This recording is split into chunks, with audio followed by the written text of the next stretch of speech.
I also made the case for owning Bitcoin, the quintessence of scarcity premium. It's literally the only large tradable asset in the world that has a known fixed maximum supply. By its design, the total quantity of Bitcoins cannot exceed 21 million.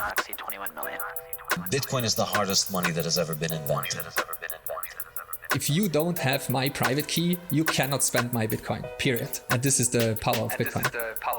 It's the first time we figured out how to create true property that you can take possession of with full custodial rights. Hey, what's going on, everyone, and welcome to another episode of Talking in Bits, where we walk you through Bitcoin bit by bit so we can provide you with the information you need to succeed and persist. Back with another episode, and I got Sahil Chaturvedi. Perfect. You got it. I think you lied to me, but it's cool. No, it's great. Sahil, I appreciate your time, man. I was just thinking about having this conversation because I get to see, firsthand all the glorious design work that you do here at Unchained Capital. By the way, listeners, we're at TFTC Studios here in Bitcoin Commons at the Mecca in Austin. But we're seeing your beautiful designs and the palettes that come with it and all that comes with it. I actually remember a conversation we were having at one of my first bit devs where you actually explained to me like how, we roll things out in waves, right? And that conversation was fascinating. On a lower end level, I used to be an Android developer. Oh, nice. Trust me, I built my own note-taking app, right? Like That's something awesome. very basic, but I understand how difficult it is to, cover backend, right? Like SQL databases and all that, Yeah. but then have the ability to come to the front and make it look nice and user engaging. So appreciate you coming on the show, man. Dude, it's an honor. I'm excited to be here. Oh yeah, man. No, it's going to be a good talk. But before we get into all the design, just let the listeners know a little bit about yourself, a little bit about your background. We'll go from there. Yeah, for sure. So as you mentioned, I'm Sahil. On the team at Unchained, product design. Found Bitcoin years ago, and I was just working in Silicon Valley tech stuff as a designer, and I was just like, I need to work on Bitcoin. So Yeah. as many of us, followed that path. And then eventually I just, I was like looking at different Bitcoin companies to join, and Unchained to me kind of made the most sense. Like it fit my values of self-custody and all that kind of stuff. And the team is incredible. So I was like, all right, let's try that out. Oh yeah. And it worked out. Yeah. Now we're all here. We're having fun. Yeah.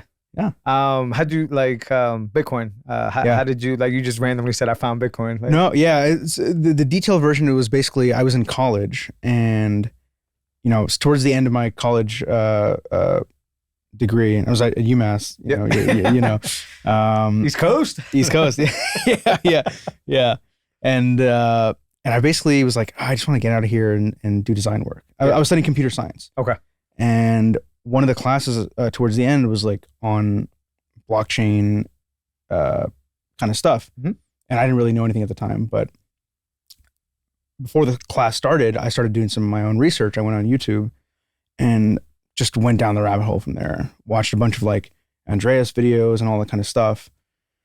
And I was like, I think I was the only one in my class who was like, yeah, this is real. And everyone else was kind of just like, yeah, this is cool technology. What year was this?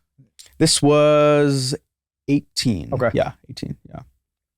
So it was kind of nuts. I mean, we're learning about lightning and a bunch of that kind of stuff. It was very fascinating.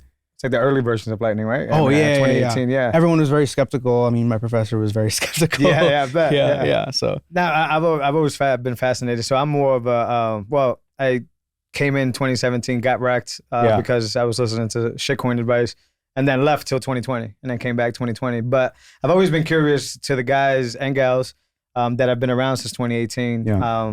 Like the resources back then compared to the resources now.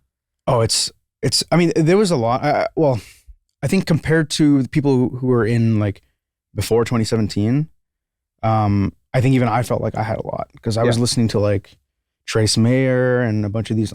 Pierre was obviously, Pierre, Dan Held, a bunch of these guys.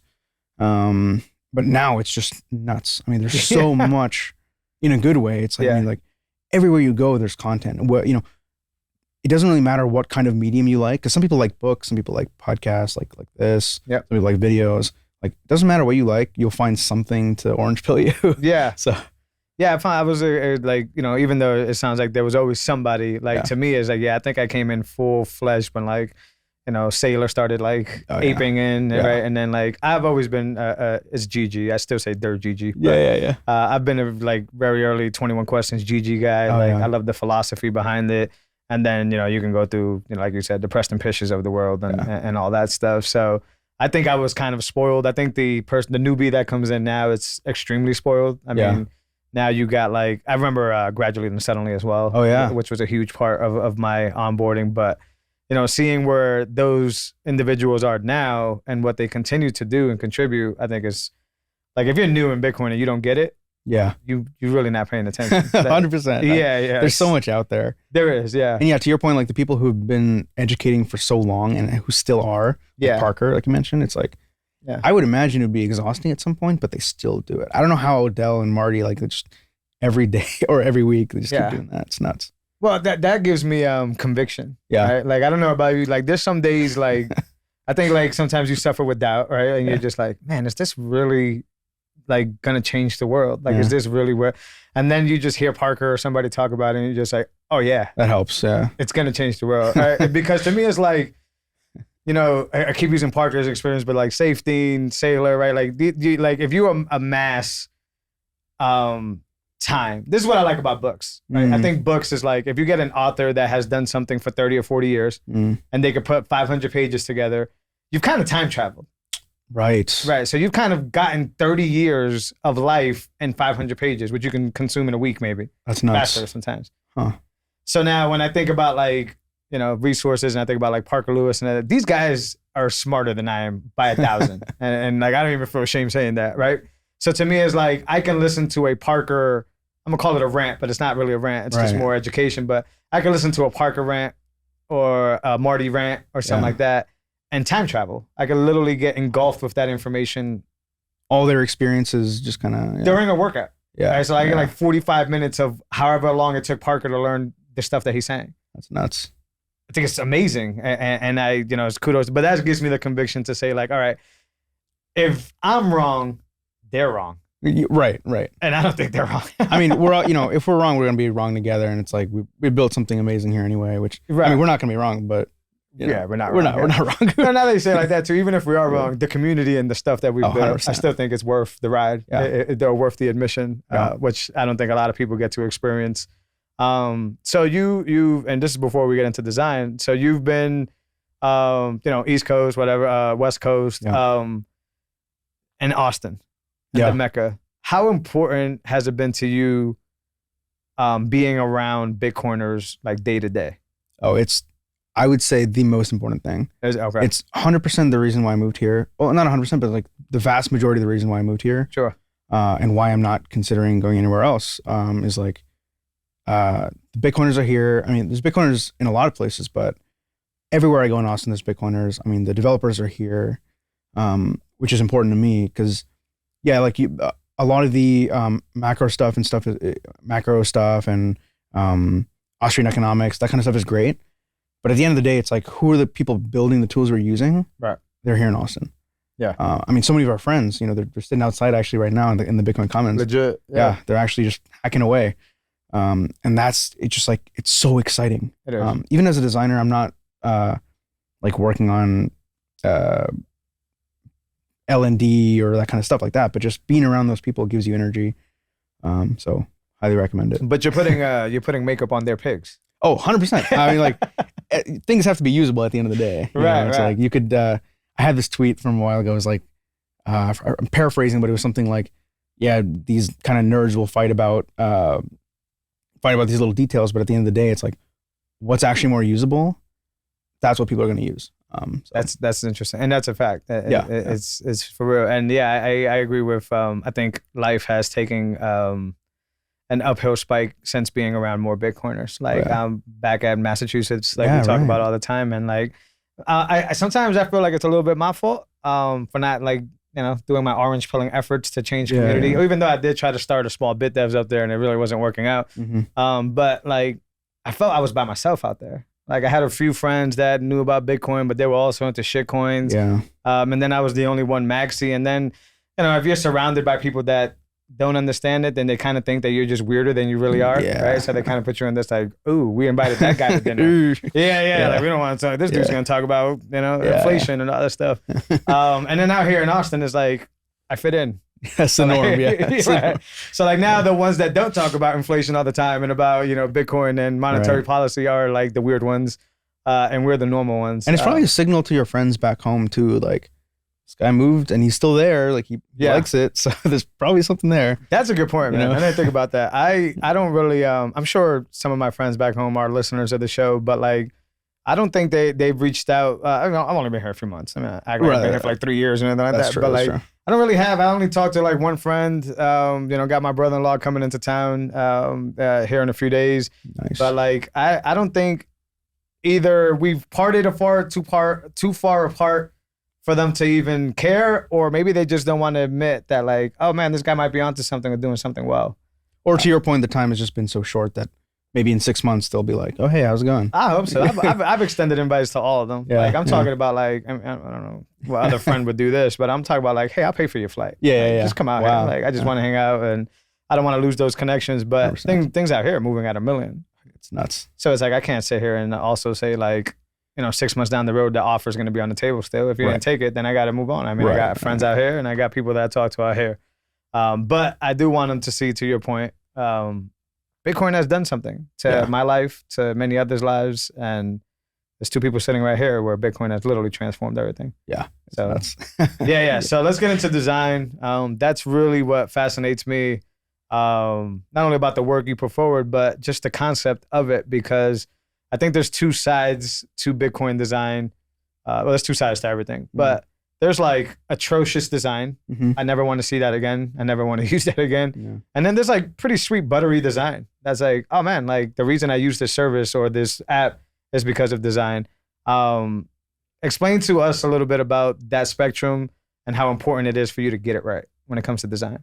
Yeah, 100%. It's probably also worth like asking kind of, I mean, what even is design in the first place? Let's start there. And that's kind of useful, I guess, because a lot of people have different ideas about, I think we were talking about this, is like, is design just like colors and fonts? It's kind of a joke in our friend group, is like, oh yeah, Sahil works on colors and fonts. Yeah. It's like kind of true, but it's a funny joke. Yeah, it is. But it's, the way I think about it is like product design or any kind of design is like, it's problem solving in the same way any other practice is problem solving. So like if you're an engineer, you're problem solving using specific tools. So using code essentially, right? Yeah.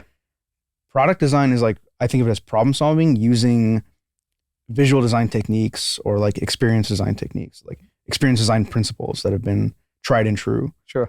So that's kind of the way I think about it. It's just like, you're just problem solving. Yeah. You're if you're working on a multi-sig vault product, for example, like you're thinking about, how do I make this usable for my clients? And that's a huge part of it too, is like you're not working in isolation. Okay. Your users and your clients are always top of mind. Right. So empathy is the most important thing. People use that word a lot, empathy, but really it's like, I want to go visit my clients and talk to my clients and like, what are their actual pain points? What do they actually want? Right. And I've heard it referred to this, so the answer is probably yes, but can you expound on, I've heard people say design is a language. Design is a language. That's interesting. I don't know if I've heard that. Design is a language. Maybe I heard it in misplaced terms, but like the last time I remember hearing that is Google, when they speak about material design. Oh, okay. They call that like a language, I guess, cohesive. Design language. And it has Yeah. That's a good point. Yeah. So material design, the material design language. Yeah. So I think what they're kind of referring to is a system that they've built. Yeah. I guess in some ways, like English, you could say is like a system, or any of the system is like a design system. Like Unchained actually has one too. We're working on it. It's evolving, but the Unchained design system is in some ways a language, in the sense that I would actually probably say it's more like a Lego set. I don't know if that has if that helps, but it's like you predefine these kind of Lego pieces, and you can always make new Lego pieces. Sure. But now when you're building an experience, you can just like pick and choose these components, and as part of the language, I guess you could say, is like you have rules. Like languages have rules. You can change those rules, of course. Like things update over time, but you might have rules that say like, oh, in these scenarios, we recommend you use these Lego pieces and do these things with these pieces, but not these things. Gotcha. So I don't know if that helps, but that's yeah, it does. that's kind of how Google thinks about it. That's how pretty much every company thinks about it in terms of like a system. Okay, now in Google's example, and I'm gonna be blunt here. Fuck Google. Yeah. I'm just Fair. using it. Yeah. I'm just using it as an example. Yeah. But like in their mind, it's they're building material as a language for millions of app developers. In your situation, you're specifically building for the clients at Unchained. 100%. Yeah. Is there like a different mind frame when it goes into those two things? That's or? actually a really good question. So like Google's material, they're you could say they're customers for the material design system. Yeah. Are other companies almost like it's like a starting point for other products to use. Like you could take material as a starting point for your own language, for your own design system. Interesting. For the Unchained design system, a better way to look at it is like the customers of the design system are actually not our clients. They're our product and engineering teams. Because if you think about it, we have multiple designers. I think our design team's like 5 people or something. Yep. So they are the customers of the Unchained design system, right? Because they need to take the Lego pieces and put them all together, and they need to be like, okay, what's the guidelines here? I should do these things. I shouldn't do these things. So when I'm working on the Unchained design system, the users I'm thinking of in that case are like 2 layers deep. It's, the product and engineering team is 1 layer. And then even deeper is like, yeah, of course, the customer. That's like the ultimate customer, I guess. Yeah. Right. So, and using the same Lego analogy, so you're kind of designing the shapes and the colors of the Legos, and then the engineers are basically able to now use those Legos to build whatever they want to build. Yeah, I think even a better analogy is maybe not even using Legos, but an analogy of just thinking about what a designer does. Yeah. That I try. This analogy I think has had some good success when I talk to people. Sure. But it's like, you look at this building that we're in right now, somebody had to, there was an architect, right? There was an architect that like designed it on paper, and they like did all the floor plans and all that kind of stuff. And then there was an engineer that actually freaking built the thing with the, cement and all this kind of stuff. Good point. Yeah. So the way I think about it is like the job of the designer is the architect. Okay. Like they're working with the constraints from the engineer. So they're going to call up the engineer and be like, oh yeah, can I make it 20 floors or 23? Can I do this? Can I make it this wide? Yeah. And then based on that, they come up with a design. Of course, talking with their customer, like maybe the Littlefield building, they talk to customers in 1913 or whatever. Sure. So that's the way I think about the job of a designer. It's like the architect of the product. Yeah. And then you work with engineers to actually build a thing. So. Yeah. Now, how fast is usually iteration cycles for a designer? So like if I came in tomorrow and said, hey, Sahil, you're going to like rebrand this whole thing or, redesign this whole thing. Is that something that's fast and achievable, or does it take time, and is it a long time? Yeah, that's another like really, really good question. I think the way I would think about it is like a funnel, starting up here and then getting smaller. So sure. The earlier you are in the process, you have like a ton of wiggle room, right? Okay. So I'm going to go to all my stakeholders, whether they're customers or like internal teams, right? Like, I talk to Phil and Tyler like almost every day. Sure. Maybe not that much, but like, I'll send them texts like, hey, what do you think about this? And the amount of changes I can make at that stage are like, I can do whatever you want. Yeah. And at that stage is like, you might've heard of like terms like wireframes and sketches and that kind of stuff. Literally just paper and pencil. It's like, hey, Phil, does this make sense? Like just literally a sketch, Love it. Because at that stage, there's no investment, right? Right. There's no emotional attachment or anything. So Phil's like, actually, that doesn't make any sense. Yeah. Cool. Let's go back to the drawing board. And then as time goes by, it's like that funnel gets smaller and smaller. And as you get closer to here, it's like, oh, actually the iterations, we want to make them tighter. It's like the feedback we're getting, it's like, yeah, we can't change that much at this point. So yeah. So. Makes sense. Yeah. Now, I don't know if this is an answerable question, but like, do you find that your job most of the time is, how do I word it? Better for lack of word, folding to what other people want, or do you actually get a lot of pushback on your end to say, no, this is how it should be and this is how it's going to go? Dude, you're killing it with the questions. I'm interested. Yeah. So definitely you want to get input from stakeholders because that's why they're there. And, that makes sense. But at the end of the day, it's like the designer is hired for their taste, like for their input at the end of the day. Yep. So there's always a balance there of like, here's what I'm putting forward for my recommendation, but I'm going to take feedback from everyone.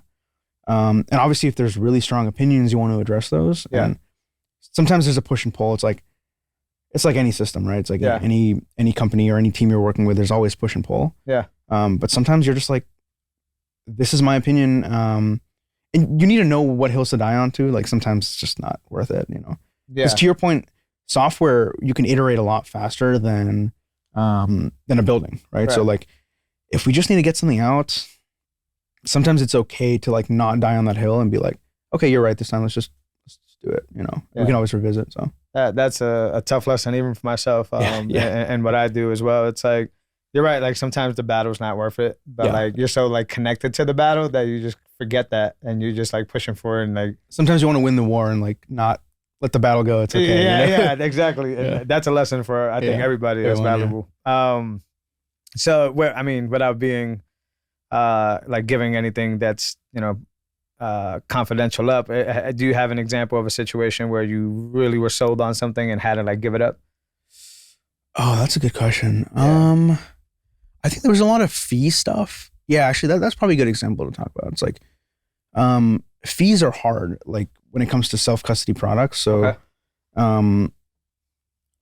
like if you're just working on a custodial product and you want to send Bitcoin out like of Coinbase or something, I would imagine that's probably easier. But when you're working with a self-custody product, I'll give you a specific example, right? Yeah. You have an Unchained vault. Yeah. We don't really know, we can't really estimate fees until you tell us how much you're sending. Yeah, how much you're sending, because the fees, and Buck Purley's an engineer on the custody team here. Yep. Amazing. Great guy. Yep. He has a great article on like how fees work. Yep. And the fees in Bitcoin are related not to like the amount you're sending. It's related to the amount of data that's like in the inputs and the outputs and all that kind of stuff. So we can't really know what the fees are until you actually put in the amounts and all this kind of stuff. So there's some UX challenges there where I think I remember at first I was pushing back on some things. I was like, no, we want to show fee estimates right up front or something like that. And eventually it's like, this doesn't make any sense. Like there's technical constraints here and you're like, okay, let's just not do that. You know? Yeah. Great example. Yeah. Technical constraints, you just have to be like, okay, fine, we can't do that. Yeah. And then you can't take it personal. It's just, oh no, it's right in front of you. Yeah. You got to go that way. And to your point is like, sometimes you just have to, not this example was like a technical constraint, but I can't think off the top of my head, but there's definitely examples where it's like, sometimes things are subjective. Yeah. You know, it's like, oh, rounded corners this way or this color here. It's like, sometimes you just let it go. Sure. There's other battles down the line that you want to win, and it's like it's okay. You can let this one go. Yeah. Now is design like, are there like universal rules to design, or could they always be broken? Yeah, that's a great question. So there's definitely design principles, I would say, and I think some people call them laws too, like laws of design. Okay. I think there's actually a website, lawsofdesign.com or something. I don't know. But pass the check on. Yeah. Not a plug. No, for sure. Yeah. No, I'm pretty sure that's a website. And actually, Paul's sitting out here. Paul Miller. Yeah. We run the Bitcoin Design Club with Carr and Paul. Amazing. And I'm pretty sure we've shared some of these laws. Basically, like there's some fundamental things people have found doing research. Like there's like these, they call them like Gestalt principles, and I think in German it means like. It's something related to like placement or something like that. I think I'm forgetting the actual translation, but for example, if two elements are placed close together, they're more likely to be seen as similar or related to each other. Okay. So you can use these kind of laws. That's what I mentioned earlier. It was like, these are visual design principles that you can use to solve problems. So if you had a problem to solve, to be like, oh, I want these actions to feel similar. I want them to feel related. Okay. You can be like, okay, what are some visual design principles or techniques I can use? And there are some quote unquote laws like you were talking about. Yeah. Oh, I can use that to solve this problem. And of course, like any law, you can choose to break them if you're like intentionally breaking them for some principled reason. I don't know. Sure. But if you break it, there's a chance that you're doing probably a big mistake. You got to suffer the consequences. Yeah, it's not going to make sense in certain situations. Exactly. Yeah. That's interesting. So, ABCD, DC. ABDC, yeah. Yeah, Austin yeah. Bitcoin Design Club, abdc.dev. So how's that been so far? I know there's been a few months old. Yeah, I mean, I think we've had like 2 or 3. Yeah. It's less frequent than most of the meetups. It's every other month. Okay. Which is honestly not a bad thing. There's so many meetups here in Austin that it's like, okay, it's fine to do it once in a while. Yeah. But it's been great. Been good. So you, Incredible. Paul, Carr, shout out to, I don't know Paul personally, but shout out to Carr. Shout out Carr to Paul. kills it, bro. Yeah. Paul's incredible. Carr's so creative. Like he'll make these little goodie bags and stuff for people that show up. Nah, Carr's is, I'm really impressed as a content creator. Yeah. I know if he was in the room, he'll tell me the same thing back. Like, nah, you. But it's like He's very humble. Yeah, I'm always very humble. I'm always blown away by the stuff he comes up with. Like, it's super. Like, I'm pretty sure he does all the Pleb Labs like design stuff. I think so. Yeah. Yeah, because like when they were out in Tab Conference last month or whatever, and they started doing like the. I don't know if it's 18 or 32-bit, but they were doing like the Super Nintendo kind of like graphic-y. That like Kyle's coaching corner and stuff like that. And it was True. Yeah, and I just was like, that's so cool, man. Yeah. Like, that is just like, I mean, as an 80s baby, it's like, shit. Like, he just brought it back. And also, another one that's creative, which I'm sure was all Carr, was how PBS starts. When they have like that Paramount thing or whatever. That's like their logo, you mean? Like it's like a blue. Nah, like I think it's the start of their show, or what they use in social, but it's like you know how Paramount movies has like the intro where like the stars are going around the mountain. Yeah, or the whatever? mountain. Yeah. So he kind of like rebuilt that, and it seems like his intro is being played through a VCR. Oh, it has that like feel, like that, the feedback and stuff, and I'm just like, in the back of my head, I'm thinking like, fucking Carr, man. Yeah, this dude is a killer. But yeah, it makes sense that he would help you guys out with that. He's a good guy, a very humble guy. Yeah.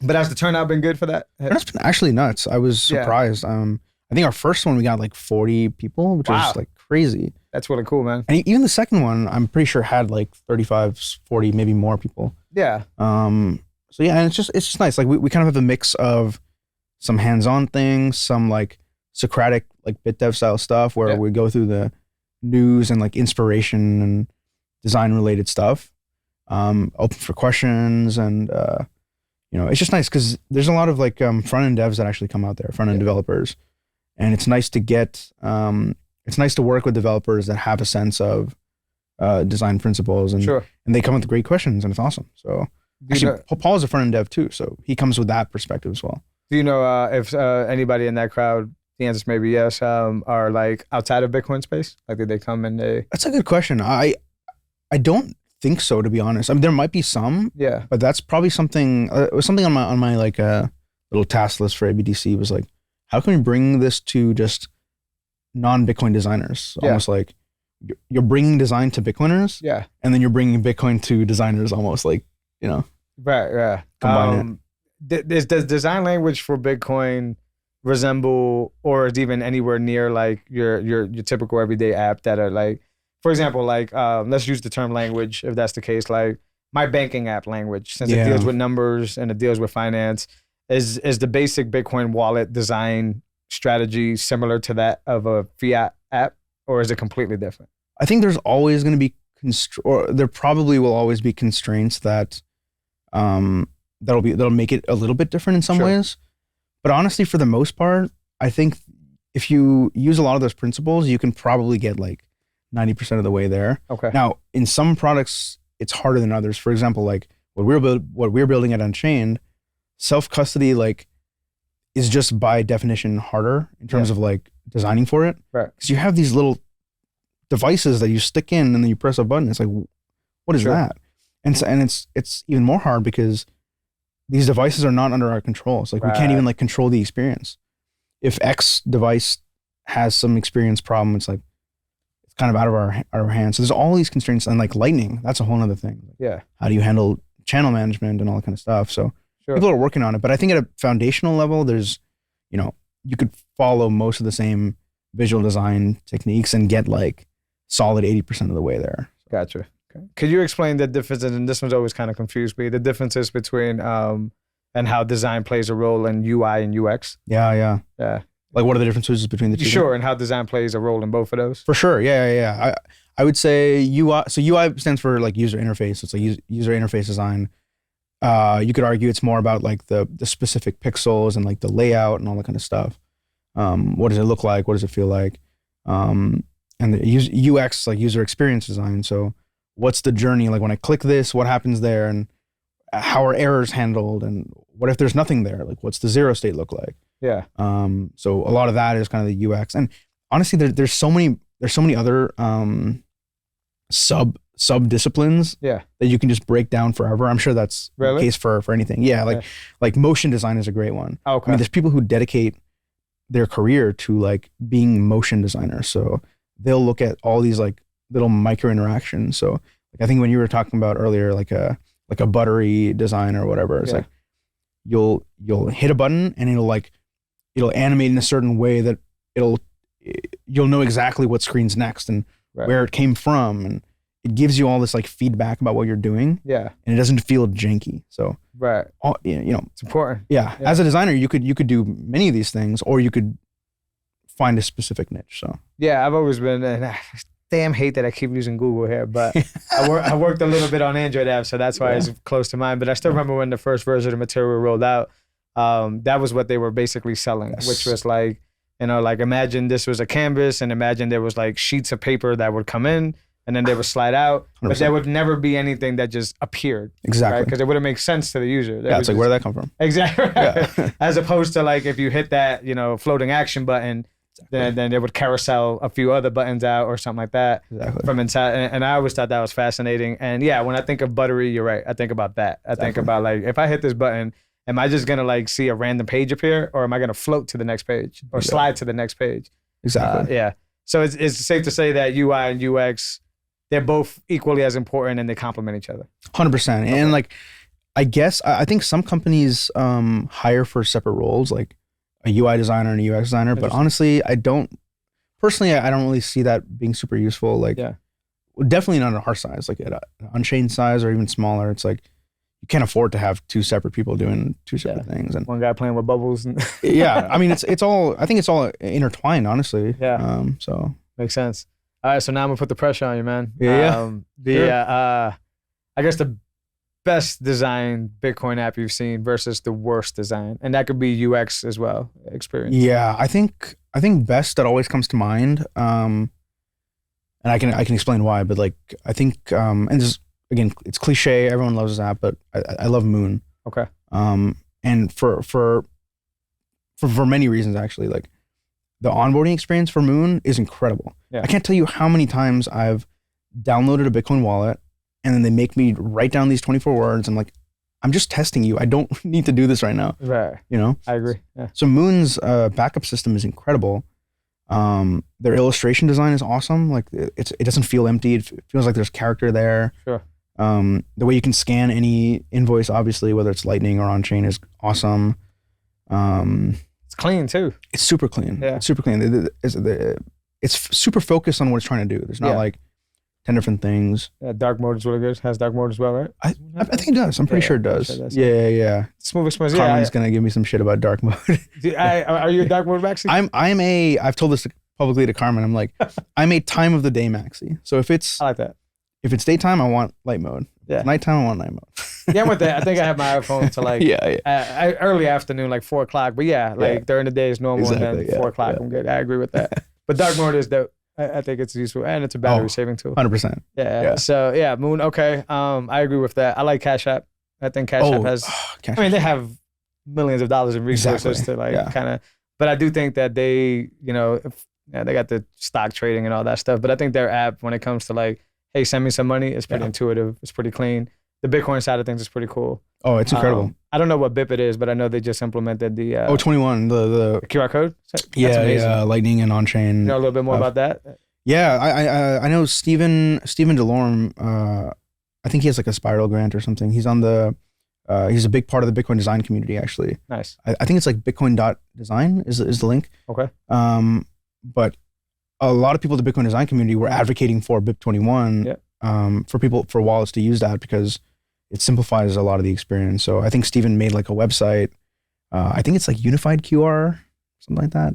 But yeah, that's pretty much it. Is the gist of it that one QR code could serve for multiple, like a Lightning and exactly? invoice? Like it encodes, I believe, like Lightning and an on-chain Lightning invoice and an on-chain address, I believe. Yeah. So that you don't have to specifically say like, oh, I'm receiving to this or this. It's like, Yeah. if I scan and I recognize the Lightning, I'll do the Lightning. And if not, I'll fall back to the on-chain. I believe that's how it works. So. Yeah. I mean, maybe you don't know the answer to this, but like with Lightning, you have to, maybe I'm using it wrong, but with Lightning, you have to declare how much you're getting for the invoice, right? Yeah. So how does that QR code work? Like on-chain address, I just have to scan it and then tell you what I want to send you. Yeah. So actually, I'm pretty sure even with on-chain addresses, Yeah. you can optionally specify an amount. Yeah. So I believe those BIP21 codes would just put that amount on the on-chain address too. Okay. But what if it's like a blank? Like what if I just went, hey, Sahil, send to this address right here, whatever you want. Will it recognize the Lightning side of it? Exactly. I think that my guess, Yeah. and there's so many details on the Lightning side. Yeah.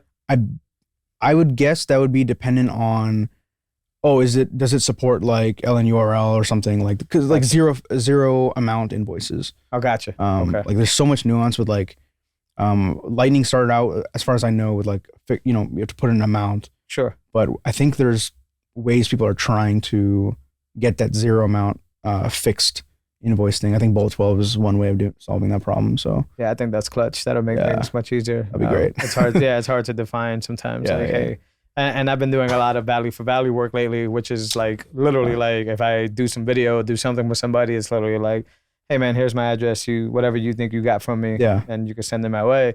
But if it's Lightning, then it's like, oh no, you got to let me know what you want. And it's like, fuck. What I've been using in the meantime until we get like a better solution, maybe this is the solution, but Lightning addresses.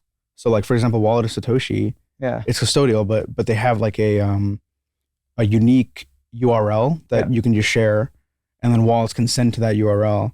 I gotta use like that. A fixed amount. Yeah, I think I've seen a few iterations of that. I think Fountain actually does a smaller version of that, where it's like DeFBeD at Fountain FM or something like that. But I've never actually handed that out. I don't know.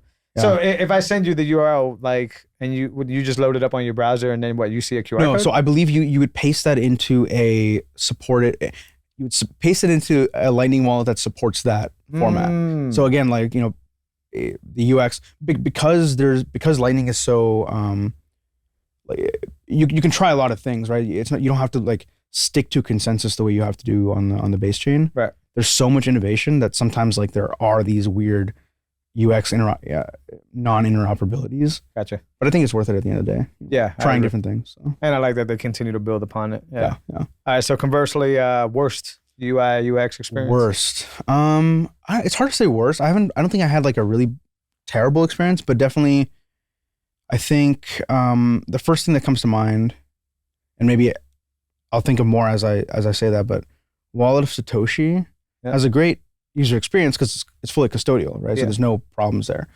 But I think, like, to be constructive about it, I think there's a lot they could do in terms of just basic visual design principles, like we were talking about. Like, a lot of the layout could just be cleaned up a little bit. It's nothing too drastic, like, by any means. But there's just like basic things in terms of spacing and layout and copy and text and the way things are laid out, motions.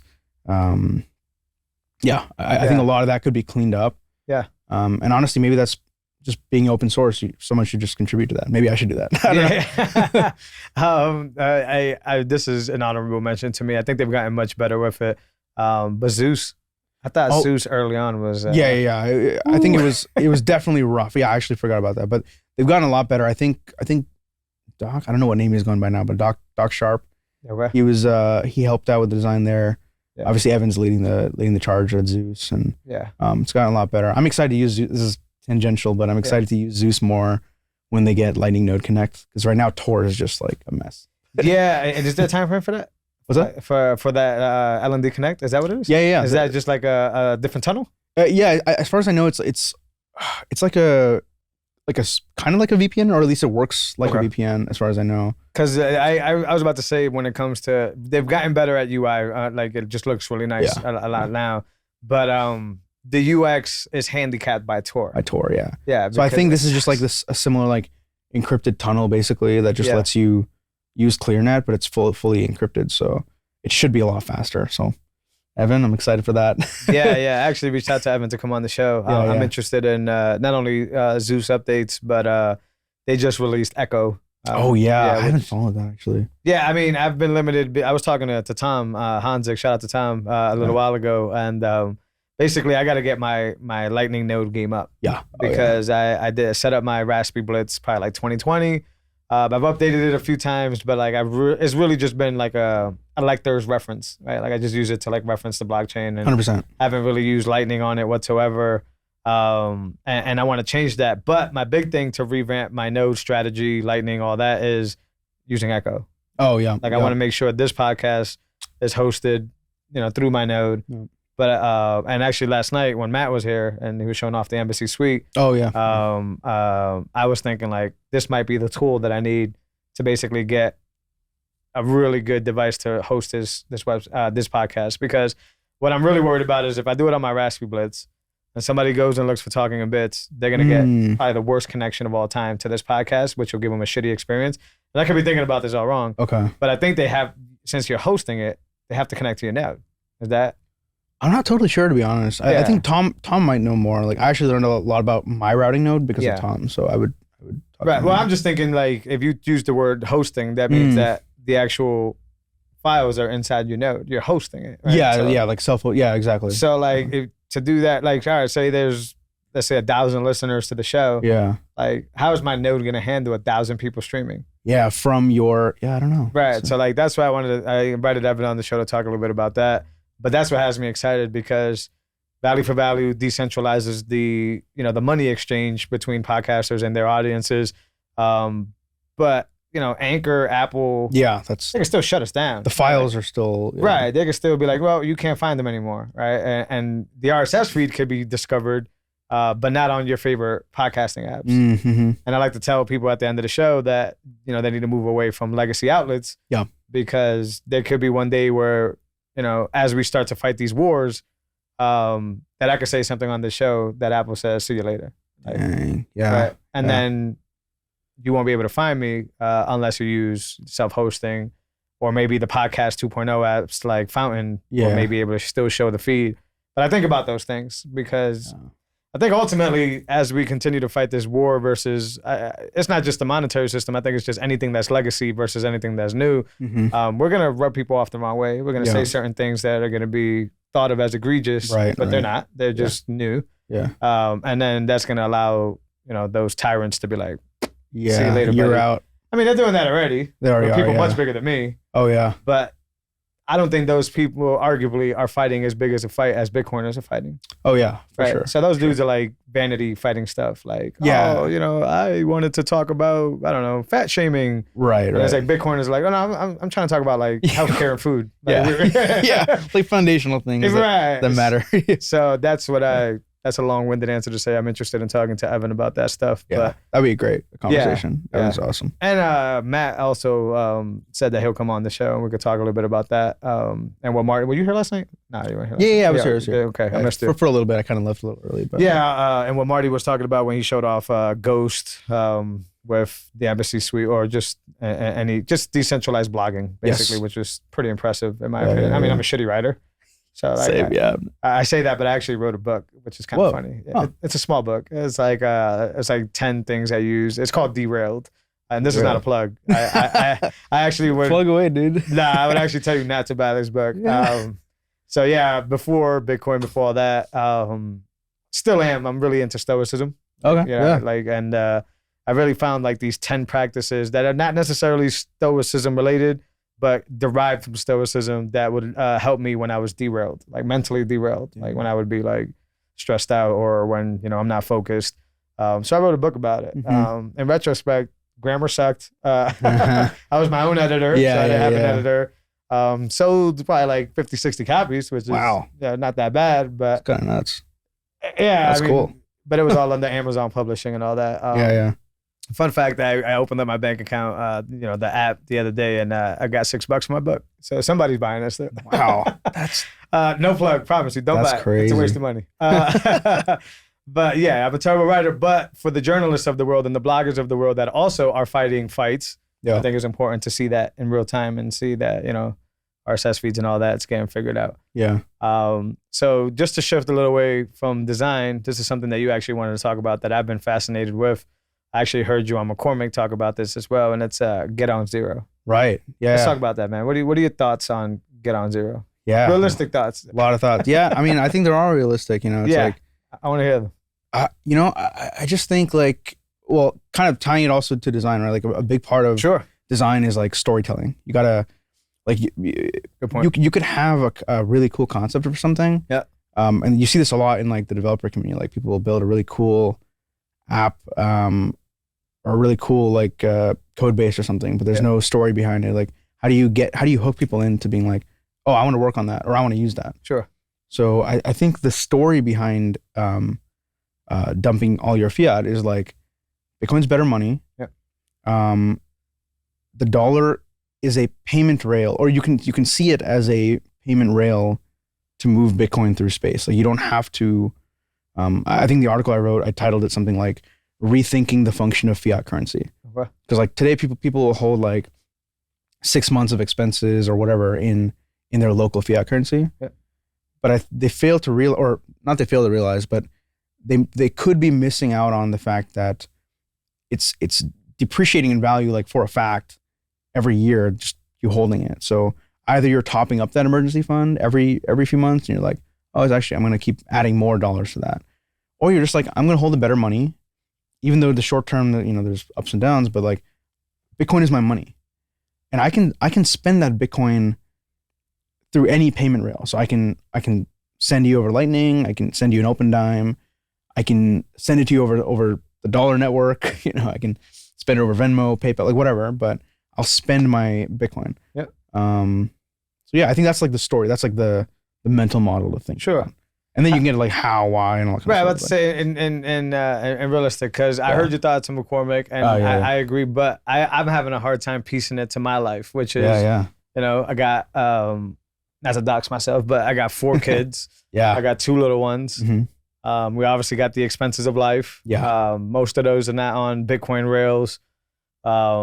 You've heard all of these, I'm sure. Tax, for sure. If you capital gains, if you do that, reporting, doxing yourself to the IRS.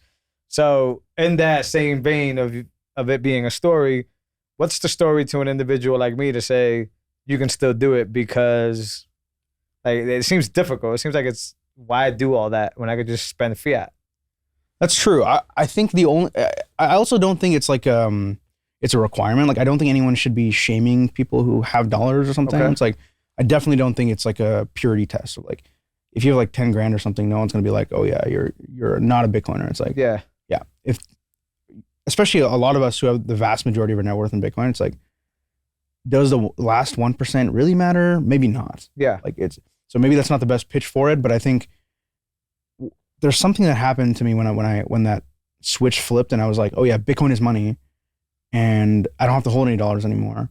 And I can spend on credit instead. So I can actually be on negative dollars. You know what I mean? I'm actually on negative dollars because Is that a good thing? I think it's great. Okay. I would love to like the fewer dollars I have and the more dollars I owe is like great because they're being depreciated. You got to pay that back though, right? You got to pay it back. So the key is maybe I'm dumb. No. It's great. It's great. Yeah. The key is as long as you're paying off your credit card every month, it's like you want to be responsible, right? Like you don't want to get into like massive credit card debt. Sure. And okay. stuff. I see your point. Yeah. So the point is your expenses are on credit. They don't have to be, but they can. Expenses on credit, and at the end of the month, you just pay it off from your income. So as long as you have income coming in. Yeah. Now, if you don't have income coming in, or let's say your expenses are more than your income. Yeah. Like we have other problems. Like, yeah. We gotta Right. talk about that first, right? Yeah. But Personal finance problems. exactly. Those like personal finance 101. Yeah. But as long as your expenses are less than your income. Yeah. And you have an income like a good income, whether you're an entrepreneur or not. Yeah. It's kind of a non-issue because like. You spend from your income, and the savings goes into Bitcoin, which is cash. Bitcoin is just cash. Yeah. Bitcoin is your savings, and that's it. And if you have a big expense, you spend from your Bitcoin. Like it's totally cool to spend Bitcoin. Yeah, you should spend your Bitcoin. I love. I was talking. Actually, last week I had Michael here at Atwood. And I'm a big proponent on like I actually posted this a few weeks back, which is like you get a whole new respect and understanding for Bitcoin once you actually start using Bitcoin. Like it's like a different ball game. Like it's like, oh, this does actually work for settlement, work for all this stuff. No one in the middle. Right, Yeah. right. So I'm with you on that. And I actually walk around with a Moon wallet, a hot wallet, with, let's say $200 or whatever, just to, conduct business every now and then. But that's about as far as I go when it comes to get to zero.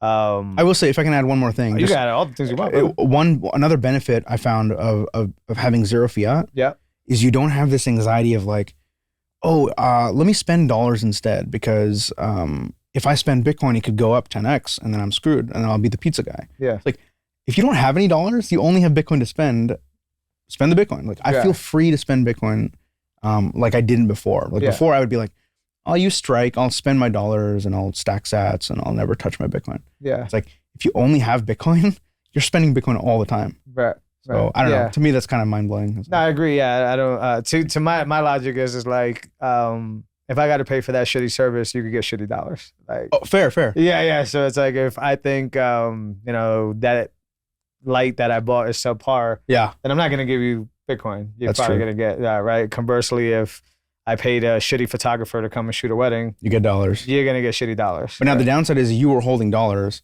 So for that time period, you were left holding the bag. Yeah. So there's like a trade-off there. Yeah. Where it's like, like I would like to hold dollars for as little time as possible. Yeah. Like if I could hold it for a millisecond, like yes, that's it. I don't want to touch these things. Like That's hot really- potato, it's like Yeah. get out of my That's hands. actually an impressive way to think about it, because not in milliseconds, but we're family or whatever. So I talk to my wife about this all the time, and not in milliseconds, but I always do tell her, like, if we don't figure out a way to like flip this money somehow, like our safety net or it's gonna go into Bitcoin, because 100%. I should move to the millisecond strategy. But to me, it's more like let's say 6 months. I don't really have a time frame, but like if in 6 months we haven't moved this money, we're buying Bitcoin. Yeah. Because it's just gonna melt. It's just sitting there doing nothing. And I still think I have a hard time shilling her on that, because she's still under the belief of like, you should always have cash on Have some hand cash, yeah. and all that stuff. And I'm like, oh, what about the kids? What about emergencies? And I'm like, yeah, but it's just melting away. It's Like, melting away, It's not yeah. doing shit there. And I mean, there's probably something to be said about like, if you do want to get on zero, you can get on zero over time. It doesn't have to be like what I did, which is Sure. I went 100% in at the top, which like, Yeah. I'm still fine. It's it sounds like I'm coping, but it's like it's actually good. I mean, I'm totally fine, guys. Yeah. So you don't have to go 100% in at the top. You could be like, oh, over the course of 2 years, I'm gonna go 100% Bitcoin. Okay. I'm gonna go in. I will be 100% Bitcoin at this time, but I will slowly become 100% Bitcoin. To kind of smooth it out a bit. So what services do you use to like actually make that a reality? Like, so if I came to you right now and was like, hey man, I don't want Bitcoin. You gotta give me $50 and you're cashed out. And just because I know you were a big follower of theirs, and I know they went, but LVL, was one of those companies that were trying to figure this out. So like, how do you figure that out? How would you send me $50 right now if you're on zero? Yeah, that's a really good question. So back then, to your point, I would use Level, which was basically the vision is you have this bank, this product. There's two kind of visions. Like one vision is you have this banking product, kind of like your current bank, right? Sure. But instead of the dollar, you hold Bitcoin. Yeah. And it lets you spend those Bitcoin over ACH rails. So like maybe they'll auto sell it or something. And that was the original plan of Level. Now, as you know, they kind of folded recently. But so today, what I'm doing is I have a credit card, I have my fiat bank, which has $0 in, but I call it my ACH node. Yeah. It's like you need to be interoperable with the ACH network, to get your paycheck and to pay your bills. So my bank is my ACH node, and it always has $0 in, but it's there to receive and make ACH payments. Yeah. And then I have like my Moon wallet or whatever, and I'm still experimenting with this. So this is not like a great solution, honestly. It's a little bit hacky. Yeah. So if I wanted to pay you $50, I would probably have to connect my credit card to Venmo or something like that. Yeah. And then spend over credit. Okay. Or what I could do, here's another option. Sure. Cash App is Lightning enabled, right? So it's almost like all these fiat banks are interconnected because of the Lightning Network. So Strike and Cash App and hopefully future banks in the future will all be connected by Lightning. So I can send my Bitcoin from Moon to Cash App instantly, and I can do a sell order. So I can sell the Bitcoin and now I have dollars in Cash App Right. that I can use to send you or to pay my bills or whatever. So Yeah. And you, I'm sure you know this, but then you get cucked on taxes, right? right. So that's kind of an interesting point. It's like you only pay taxes if you're up in dollar terms, right? Okay. So that's like a fundamental first. Okay. So like if while point. you were holding it, it went up in price. Is what you Yeah. mean? Yeah. So if you went up and you pay taxes, it's like not really necessarily a bad thing. Yeah.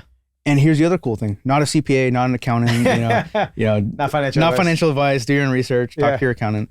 But losses offset gains over the year. So if you have a bunch of losses and then you have a bunch of gains, they offset. So like, I don't think I've really paid tax ever. Well, I've reported everything, but I haven't. Yeah. The IRS is listening. Yeah. Take it easy. Yeah, KYC sells, you always report those.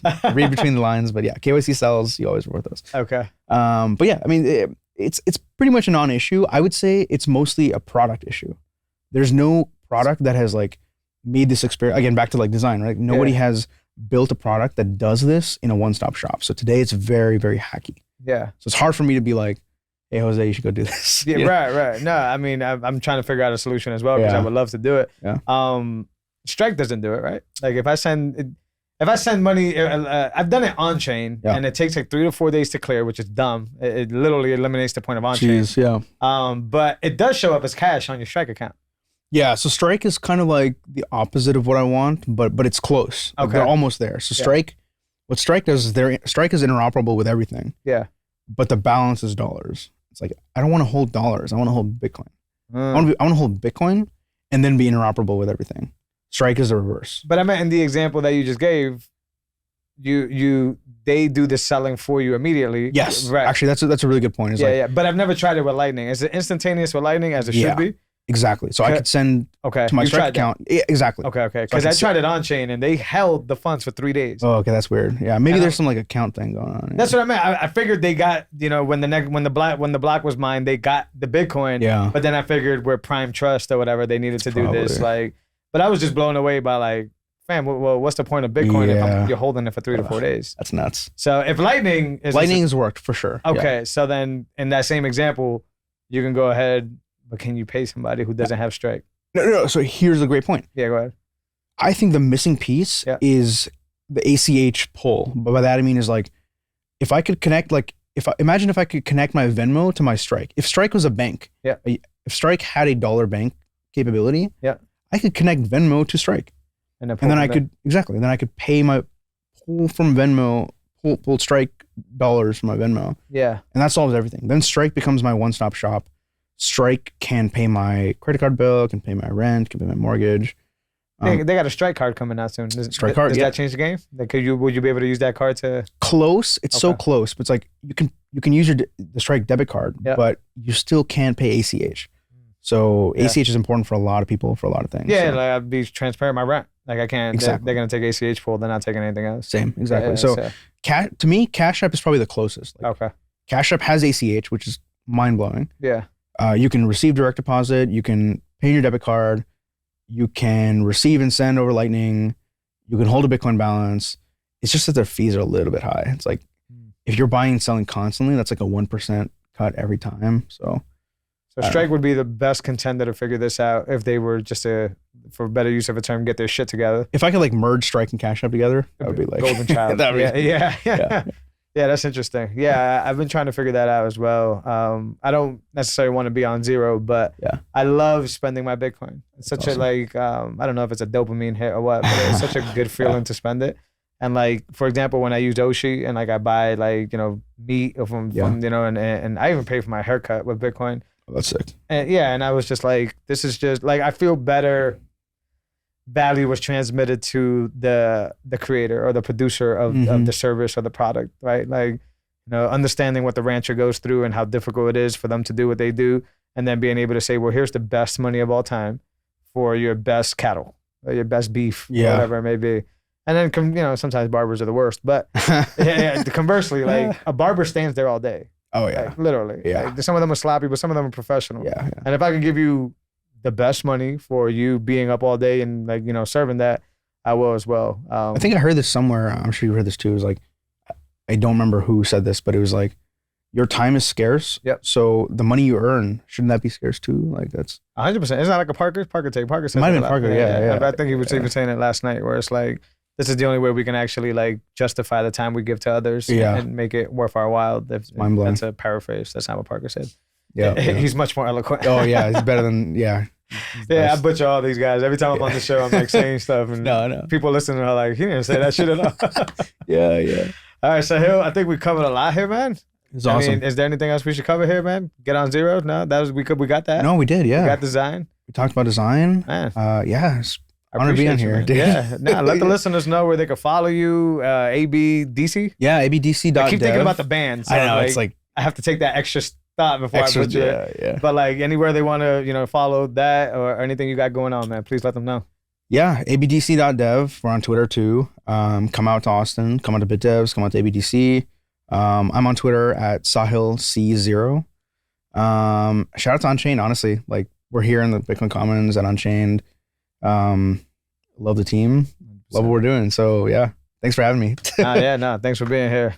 Folks, hope you got a lot out of that conversation. You guys know where to find us. Decentralized Podcasting 2.0 apps. There's over 30 of them now and counting. Developers are working hard on that. But Fountain and Breeze seem to be our favorite. They're just easy. You can load them up on your phone. They don't really ask for anything. Maybe an email for Fountain. And you can load up some sats from Cash App really quick. Maybe from Moon really quick. Not bad design for Fountain, now that we're talking about it. Oh, yeah. It can get better. But check us out there. Stream us some sats. You could either be a delegator or you could be a voter. Either way, we respect it. We appreciate y'all for that. Legacy outlets, if you're still on there, you got to move over to the Bitcoin standard of things, because one day you could wake up and Talking in Bits won't even be available. So if you're on those platforms, rate, share, subscribe, get the signal up, but get your butts over to the Bitcoin standard of media, Bitcoin TV, Fountain Breeze, Podcasting 2.0. That's where you can find us. Check us out on our solo rips on the weekends and the main chain episodes where we have great people like Sahil give us their time, give us their knowledge and their wisdom. Appreciate you, good sir. Dude, thanks, man. Yeah, you're very welcome. And I'll catch y'all next week. Later. Peace.